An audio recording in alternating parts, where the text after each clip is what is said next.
Hello aspirants. अपने पड़ोसियों से अच्छे रिश्ते रखना ये सिर्फ एक कहावत नहीं है, इंडिया की फॉरेन पॉलिसी का कोर मंत्र है।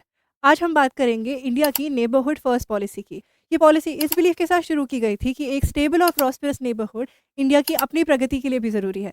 ग्लोबल चैलेंजेस जैसे US China tensions, Ukraine Gaza conflict और चाइना की एक्सपेंशनिस्ट पॉलिसीज़ के चलते नेबरहुड से फ्रेंडली रिलेशंस रखना और भी ज़्यादा इंपॉर्टेंट हो गया है। इस पॉलिसी के चार कोर प्रिंसिपल्स हैं।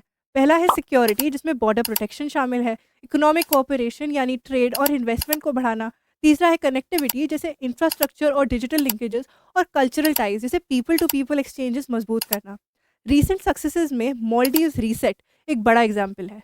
$565 मिलियन की क्रेडिट लाइन से लेकर 40% डेट कम करना और फिशरी से लेकर डिजिटल सोल्यूशंस तक कई सेक्टर्स में कोलैबोरेशन बढ़ाया गया। ये दिखाता है कि कैसे हम पार्टनर्स को सपोर्ट कर रहे हैं। रिसोर्सेज की कमी और इंटरनल डायनामिक्स के बाद भी इंडिया अपनी कमिटमेंट पर अडिग है।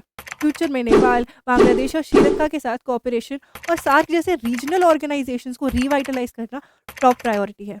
इंडिया की नेबरहुड फर्स्ट पॉलिसी सिर्फ एक डिप्लोमेसी नहीं, ये ट्रस्ट और शेयर्ड ग्रोथ का फाउंडेशन है। लुक ईस्ट पॉलिसी हो, सागर इनिशिएटिव हो या अफ्रीकन कंट्रीज के साथ डिप्लोमेसी हो, इंडिया इंडो पैसिफिक में एक अलग छाप छोड़ रहा है। वास्तव में ये इंडियन फिलॉसफी के मंत्र वसुदेव कुटुंबकम का साक्षात्कार रूप है। ऐसे ही और इन्फॉर्मेटिव वीडियोस के लिए फॉलो कीजिए PIIT कॉम्पिटिटिव एग्जाम्स के चैनल को।